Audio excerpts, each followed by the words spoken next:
You know how people say something gets lost in translation? Well, today, we're going to find what's been lost. We're diving into a 2,500-year-old story, peeling back the layers of language to see what's really going on underneath. So imagine this. Rumors are flying around about this guy, a teacher who might just be a once-in-a-millennium enlightened being. How on earth do you prove that? Today, we'd probably look for data, interviews, hard evidence. But what about back then? Well, you don't send a reporter. You send a specialist, a guy who's dedicated his entire life to studying ancient prophecies and knows exactly what to look for, right down to the tiniest physical detail. And we're not talking about some vague list of personality traits here. No, this was a super specific, almost scientific inventory of exactly 32 physical characteristics. This list was basically the gold standard. The ancient texts were clear. If someone had all 32 of these marks, they were destined for one of two things. Either they would become a world-conquering king, or a fully enlightened Buddha. No other options. All right, so here's our game plan. We'll start with this crazy list of 32 marks. Then we'll look at the story through two different translation lenses, what I'm calling the surface and the roots.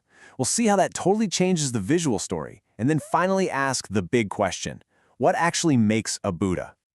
Okay, so let's meet our scholar. His name is Brahmāyu. And get this, he's 120 years old. He is the most respected expert of his day on these exact marks. So when he hears that some guy named Gautama might actually fit the description, you can bet his scholarly senses start tingling.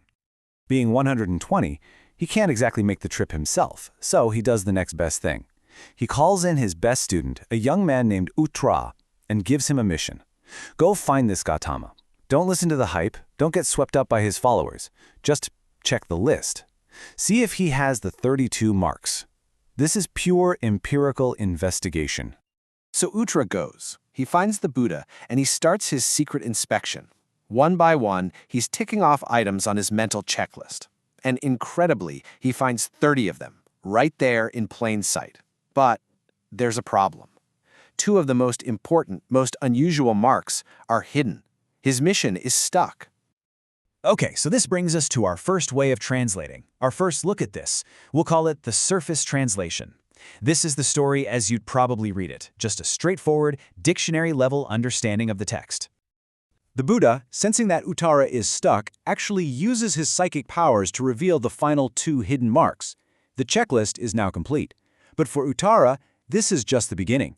The physical proof is one thing, but now he's really curious. So he decides to follow the Buddha for 7 straight months.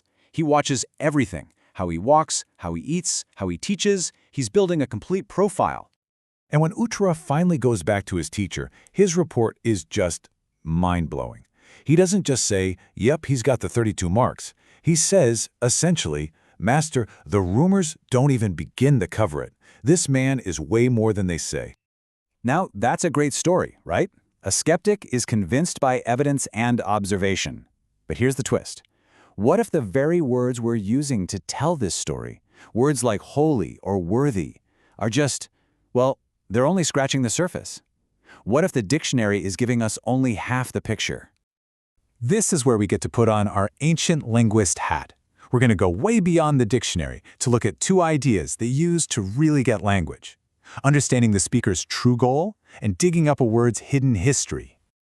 First up is this idea called atha. This isn't about what the words literally mean. It's about what the speaker is trying to do with those words. It's the why behind the what. What's the real goal of this whole teaching? And then there's niruti. This is like linguistic archaeology. You're digging down to the root of a word, to its very DNA. It's how you discover that a word like sincere literally means without wax. That hidden root often unlocks a powerful, forgotten metaphor. So let's take this root meaning idea and apply it to a couple of key terms from our story. Just watch how the entire mental picture, the whole vibe, changes when we shift from the surface translation to the root translation.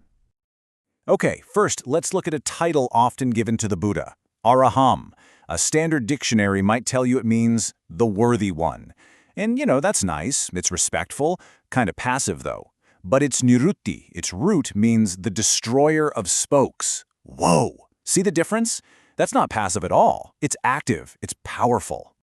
And destroyer of spokes isn't just a cool-sounding name. It's this incredible visual metaphor. The cycle of endless birth and death was often pictured as a wheel. So an arahant isn't just someone who is worthy of respect, there's someone who has taken a sledgehammer and actively shattered the very machine of suffering. Here's another one. The spiritual practice is called Brahmācharyam. Often you'll see it translated as the holy life. But that sounds like a state, right? A destination you arrive at. But its root meaning points to something totally different: walking the sublime path. It's not a state, it's a process. It's this active, moment-to-moment journey you're on, not some static identity. So, equipped with this much deeper, more dynamic way of understanding the language, let's go back to Brahmāyu. He finally meets the Buddha, he sees the marks for himself, and he asks the real question. Not what a Buddha looks like, but what a Buddha is. And the Buddha's answer isn't some deep philosophical definition. He basically gives a list of skills, of accomplishments. He says a Buddha is someone who remembers all of their past lives, who can see all the different realms of existence, who has totally ended that cycle of rebirth. Their mind is completely pure and they become an absolute master of the path. And in that moment, it all clicks for Brahmāyu. He started this whole thing with a physical checklist, just looking at the surface. But by the end, he's seeing with new eyes. He finally understands the atta, the real intention behind it all. So what does this all mean? This old story isn't just a legend. It's really a lesson in how to understand things deeply. It's telling us that if we really want to get an idea, we have to look past the surface words, to find the intention and the hidden pictures that give it all its power. And that really leaves us with a question for our own lives, doesn't it? If an ancient text can hide this much meaning, what about the words we use every single day? What hidden roots, what unspoken intentions are we missing in our own conversations, just beneath the surface?